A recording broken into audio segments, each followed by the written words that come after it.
समझ में नहीं आ रहा है कि स्नेहा ने सिर्फ अमृता का चेहरा कैसे देखा, उसका शरीर कैसे नहीं देखा। जब हम अमृता के कमरे में गए थे तो हमने तो उसका पूरा शरीर देखा था। पर अगर स्नेहा कह रही है, उसने जरूर कुछ ऐसा देखा ही होगा। ऐसे कैसे हो सकता है? बस इतनी सी बात से परेशान हो गई त्रिवेणी? हम बताते हैं तुम्हें कि वो क्या था।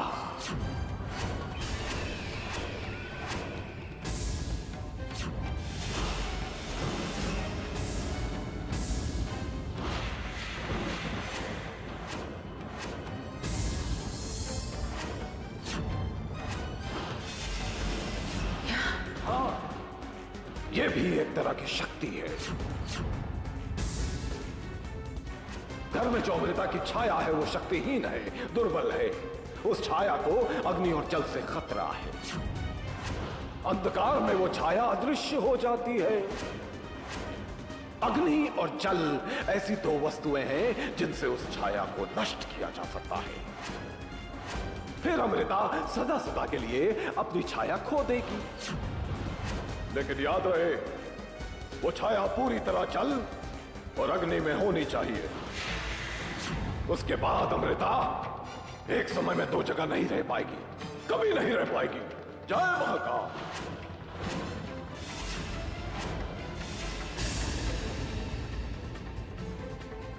यही सही वक्त है अमृता के फैले हुए परों को काटने का। अगर परछाई नष्ट हो गई तो अमृता परिवार को धोखे में रखकर घर से बाहर नहीं जा पाएगी। हमारे बेटे रुद्रा तक तो पहुंच ही नहीं पाएगी।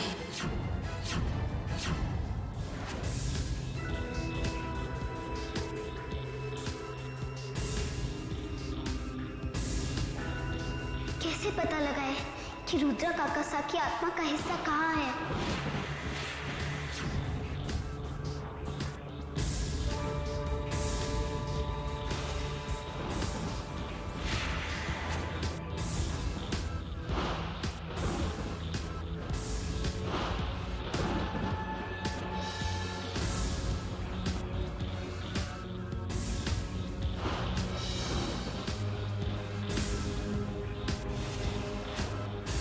हमें आगे बढ़ने के लिए इस तालाब को पार करना ही होगा। लेकिन ये पानी ऐसा क्यों है?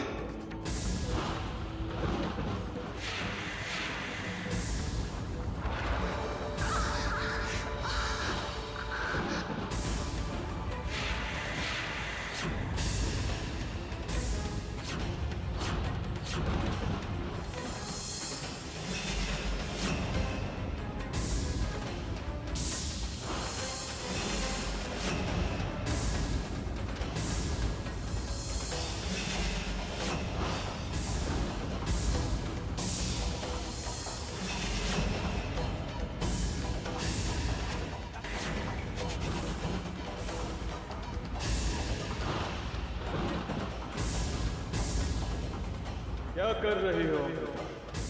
अगर पत्थरों पे से आपका पैर फिसल गया तो तेजाब में जलकर मारी जाएगी। हमें ये कदम उठाना ही होगा। एक यही रास्ता है जो हमारी मंजिल तक जाता है।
जी।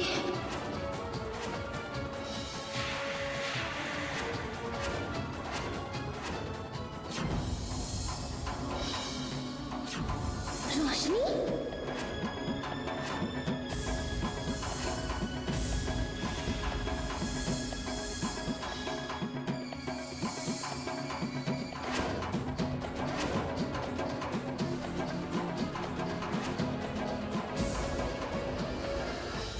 सच कहते हैं सभी, साईनाथ का नाम लेने से ही सारी मुसीबतें दूर हो जाती हैं।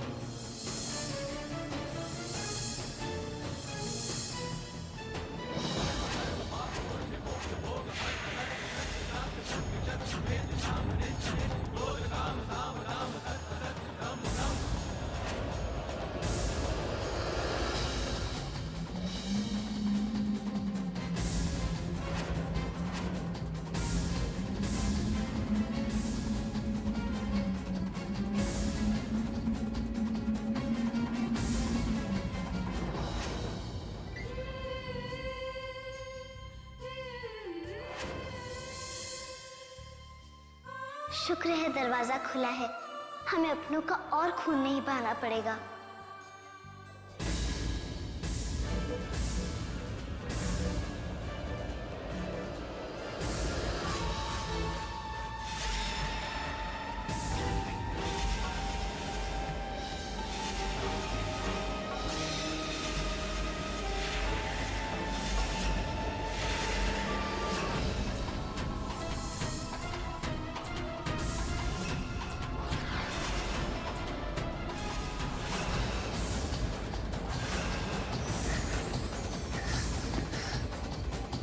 ये लो अमृता, ये लो अमृता। ये आपको हमारे दुश्मनों को मारने में मदद करेगा।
तो ये है वो पिंजरा जिसमें रुद्रा काकासाकी अदृश्य आत्मा है।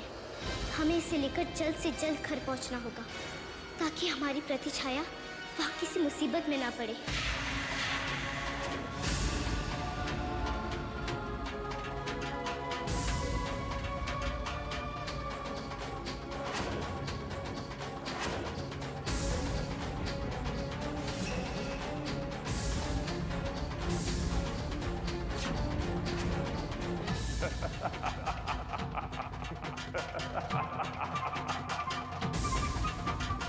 हे साईनाथ, रुद्रा काकासा, तो हम पकड़े गए।